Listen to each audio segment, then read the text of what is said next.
Thanks, Garth. And big thanks to OneAmerica for putting this event together.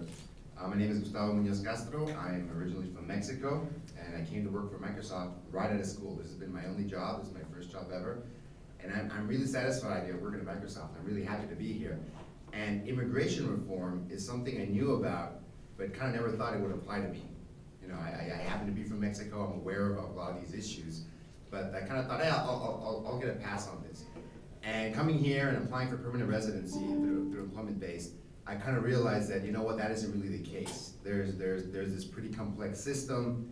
There's retrogression. That's the reality, and the system is broken. And I think everyone across the board agrees with that. And people that come here and apply for permanent residency find that out pretty quickly, that the system is not working. It's not meeting the needs that people intended to. And when you come up with this problem, I've seen my friends, my colleagues, do one of two things. One is kind of put their head in the sand. It'll get resolved. I'm so awesome, I'm so smart. How could the USA not want me here? I'll just sit back and go along for the ride. They'll take care of me. They would never let me go. How could they let me, go to waste? And then there's the second option. This is what I want, and I'm going to work for it. I'm going to fight for it, which is what kind of we're used to doing here at Microsoft. So I always see people take one of those two options, and unfortunately, the overwhelming majority kind of go, it'll resolve itself. I didn't touch anything to get here. The lawyer handled the visa. Lawyers will handle the green card process. Well, it becomes very apparent very quickly that lawyers have no control over this problem. Microsoft as a company has very little control over this problem. And the sooner people realize that, the sooner they start to do things, and they come in that second group of, okay, I've now realized that this is going nowhere, and it's been 5 years. Gustavo, I see you doing stuff. What do you do? So one of the things you need to do is talk to people like Jennifer, like Garth, sign their letter as an employee of Microsoft advocating for reform of employment-based immigration as part of comprehensive immigration reform, because that's the main avenue we're looking for. So, and this year I've been working with OneAmerica for the very first time. There was a big rally in April. There was a bunch of Microsoft people there. I was surprised to see Microsoft people protesting anything. It was great to see. There's been a group of people going to Senator Murray's office, Senator Cantwell's office, Representative Reichert's office, talking to Jay Inslee's people, just making a ruckus, making noise, and telling people we're not happy with what's going on. And oh, and by the way, this is my story. And it's very different when you send a fax, when you leave a message, when you send an email. It's very different when you knock on their door, and we're not going to leave until someone talks to us. And we'd really like our own representative to know what we're talking about in our stories. It gives you an entire different dimension of attention, and people start noticing. And sometimes, when in the US system, you're kind of used to having these big breakthroughs of reform, healthcare reform, financial system reform, but we kind of forget that it took many years for the consensus and the pressure to build to get that done. And immigration reform is in that process. We're building momentum. People are getting informed. The economic situation doesn't help, but there are realities that happen regardless of the economic situation. And people need to be educated. There's a lot of education needs to be needed. And no one can educate people better than you guys. Because right now, the immigration debate has been very one-sided, and people need to know our side. So I recommend you guys talk to Garth, talk to Jennifer, and get involved with OneAmerica, and get involved any way you can to help push the issue of employment-based immigration reform. So I'll get down to today's event. I'd like to introduce our speaker today, Pramila Jayapal, if I pronounced that correctly. Pramila is the founder and executive director of OneAmerica and an immigrant from India. Under her leadership, OneAmerica has achieved significant policy change for immigrants in Washington State and nationally. She has an MBA from Northwestern University's Kellogg School of Management and a Bachelor of Arts from Georgetown University. Please help me in welcoming Pramila.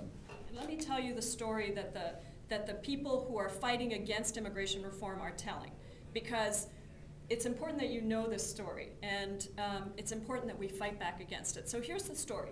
There are 1 billion people on the move in the world today, 214 million who live in countries other than the one in which they were born.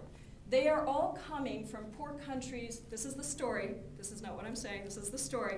They're all coming from poor countries to rich countries like America. They're overcrowding us. They're taking our jobs, leading to a general decline in the standard of living, and they seek to do us harm. And by the way, they're not like us.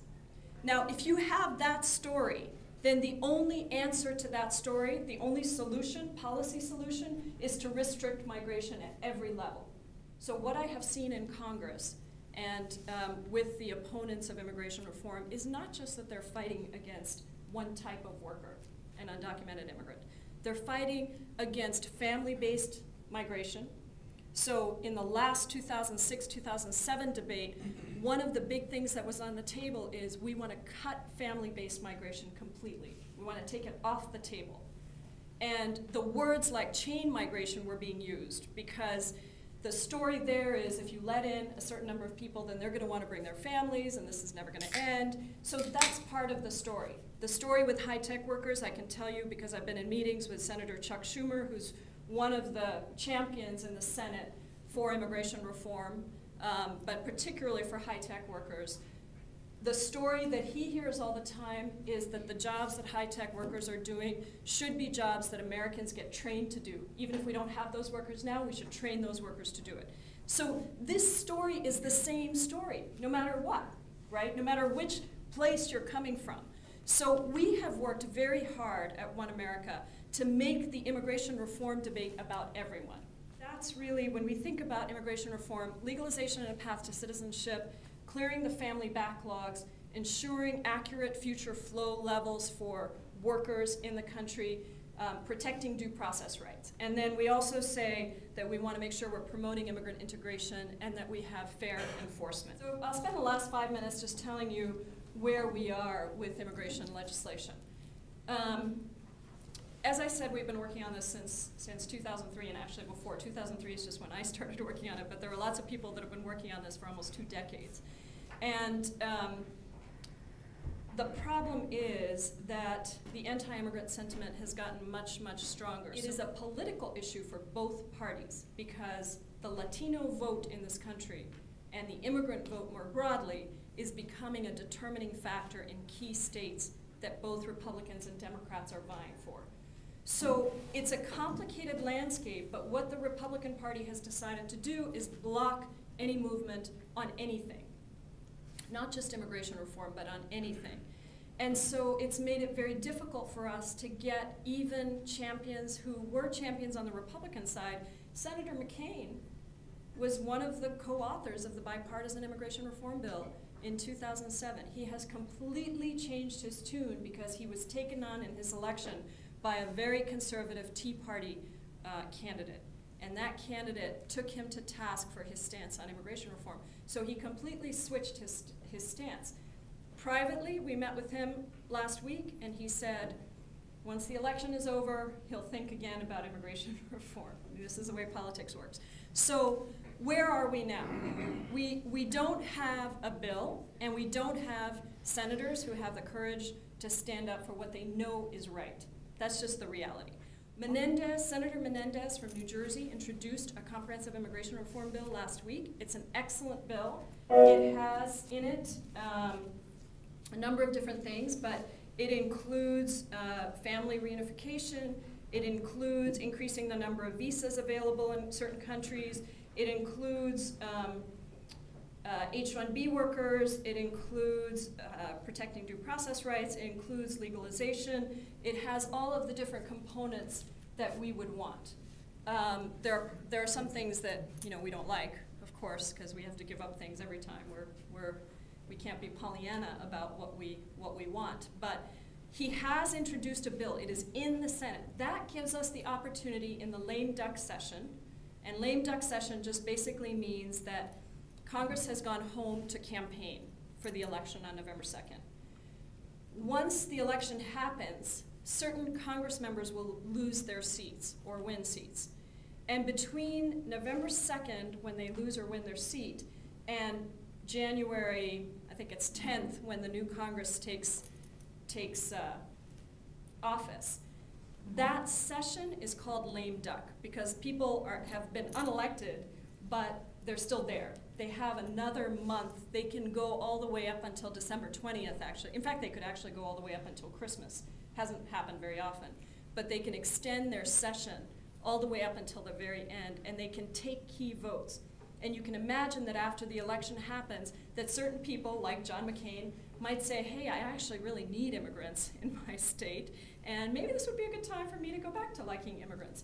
The problem with that is that if, Garth was asking me earlier about what happens in the election and is there a chance to pass something before the end of the year. Yes, there is a chance. That's why we had to get a bill onto the floor, so that now if an opportunity arises in lame duck, we will be able to grab it. But, and then of course we've got to go through the House as well. But it's difficult. I won't lie. It is going to be difficult. The tax cuts are going to be a big part of business for Congress when they come back. And depending on what happens, I could see a situation where if the Republicans win big, they might decide that continuing to have a stance against anti-immigrants against immigrants is essential for their newly found Tea Party base, which is clearly anti-immigrant.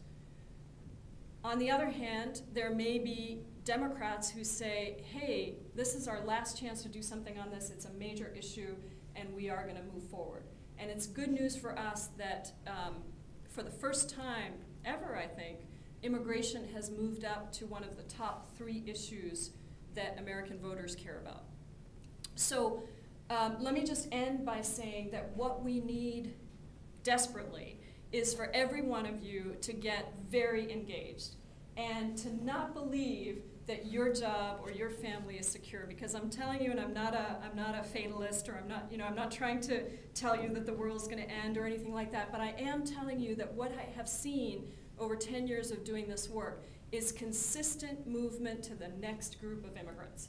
And what we need to make sure of is that all of us are standing up, and if you're frustrated, and some of you may be, that the immigration debate is always characterized as a debate about undocumented immigrants, work with us and let us help to continue to lift up the efforts of H-1B workers as well in the struggle. But remember, because I come from the land of Gandhi and I learned a lot from him, that we will never win if we are all fragmented. Our best chance of winning is to collect as much power as possible all together, to recognize that we have so much in common, so much more in common than we have in difference, and be able to then move forward with progressive immigration reform.